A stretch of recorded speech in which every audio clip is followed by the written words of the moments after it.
這年底就要來拼選舉啊，是嘛？各黨派呢，攏已經開始咧備戰。也毋過針對着這政治獻金到底是要安怎使用，監察院是有開記者會提醒甲說明。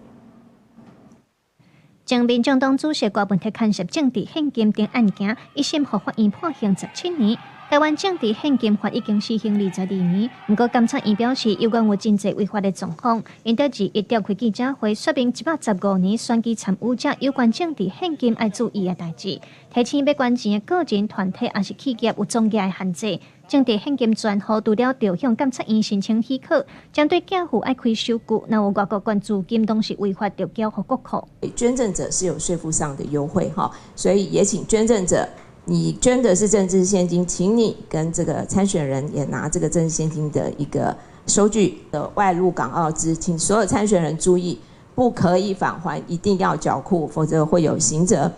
那麼，其餘有查證到違法的情況，可以在申報截止日以前返還給捐贈者。有監察委員表示，監察院查政治獻金無分黨派，攏有照比例去查罰，嘛提出因的觀察。監委指出，台灣政治獻金甲其他國家比起來相對公開，攏會當看到啥人捐錢捐偌濟，除了可能會互摕來做比較，甚至去互中國利用做制裁的工具，恐驚會影響到未來政治獻金的透明化。有境外勢力，他也會針對政治獻金的狀況啊，比如說你特定的人士、企業，你捐贈給特定的政黨。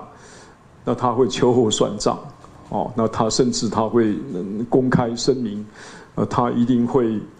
對你採取一些相關的制裁的行動，哦，那這個也不利於我們政治獻金的制度，